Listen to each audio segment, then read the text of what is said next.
మనందరికి తెలుసు Hyderabad is hub for all the drug manufacturing across the world. మన దగ్గర ఉన్న అంటే ఏంటిది కెమికల్ ఇండస్ట్రీస్ ఎస్పెషల్లీ చాలా మెడిసిన్స్ ని ప్రొడ్యూస్ చేస్తున్నాయి. వీటన్నింటి మెడిసిన్స్ కూడా దాదాపు 192 దేశాల్లో కూడా మన మెడిసిన్స్ యూజ్ చేస్తున్నారు. కానీ మన దగ్గర యూజ్ చేస్తున్న మెడిసిన్ మన ఇండియాలో ఏ విధంగా తయారవుతున్నాయో అట్లాగే మన పేషెంట్స్ కి అమ్ముతారు కదా. బట్ అది ఇండియాలో అయితే okay, some kind of regulations will happen. But direct తీసుకుపోయి నీ ప్రోడక్ట్ నీ మెడిసిన్ యుఎస్ లో కానీ యూకేలో కానీ కెనడా కానీ అమ్ముతా అంటే డెఫినెట్లీ మన యొక్క బయలెటరల్ రిలేషన్స్ అనేది దెబ్బతింటాయి, ఎకానమీ కూడా కొలాప్స్ అవుతుంది. సో రీసెంట్ గా అరబిందో కంపెనీ కెనడాలో తన యొక్క మెడిసిన్ అమ్మడానికి NOC notice of complaints certificate ని తెచ్చుకుందనమాట.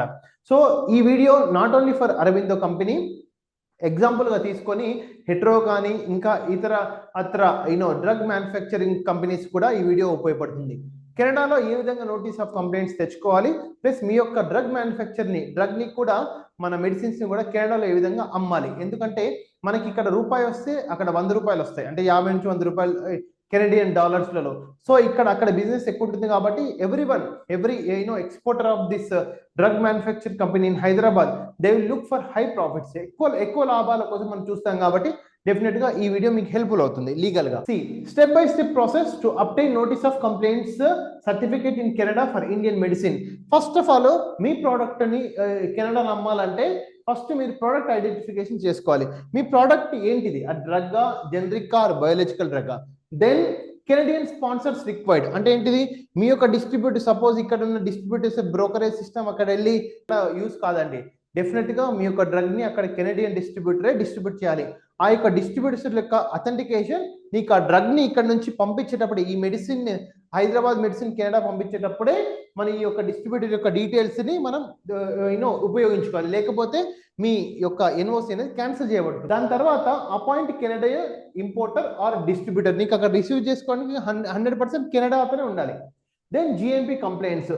తర్వాత నీ యొక్క డ్రగ్ ని మెడిసిన్ ని రిసీవ్ చేసుకున్నాక world health organization goods manufacturing process ఈ స్టాండర్డ్స్ కంప్లై అవుతున్నాయా లేదా కెనడాలో చెక్ చేసుకుంటారు. ప్రతి ఒక్క డ్రగ్ కానీ మెడిసిన్ కానీ ఈ WHO కంప్లైంట్స్ స్టాండర్డ్స్ కి ఈక్వల్ గా ఉన్నాయా లేదా చెక్ చేసుకున్నాక మన యొక్క క్వాలిటీ, సేఫ్టీ, క్లినికల్ డేటాని కూడా టెస్ట్ చేస్తారు.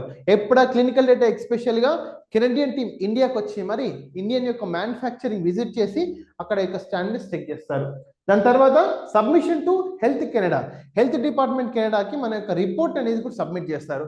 అప్పుడు ఆ రిపోర్ట్ సబ్మిట్ చేసినాక వాళ్ళు ఆ కెనడియన్ హెల్త్ డిపార్ట్మెంట్ కొంత ఫీజు అడుగుతారు. దాదాపు $1,00,000 అప్రాక్సిమేట్లీ ఉంటుంది, నియర్లీ అబౌట్ 1 CR. దాన్ని పే చేసినాక రెగ్యులేటర్ రివ్యూ చేసుకొని వాళ్ళు సబ్మిషన్ టు వాళ్ళు డిఫిషియన్సీ రివ్యూ చేస్తారు. మీ యొక్క ప్రాసెస్ లో ఏదైనా ఇంకా డిఫిషియన్సీ లోపాలు అంటే మీరు దాన్ని కరెక్ట్ చేసుకోవాలని ఒక అవకాశం ఇస్తారు.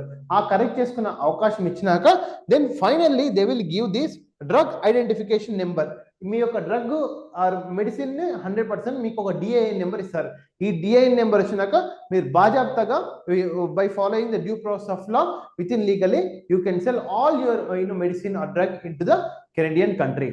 Thanks for watching this video. This is your Dr. Karnam Rajesh Kumar, International Lawyer, Director for International Legal Processing Unit. Thank you.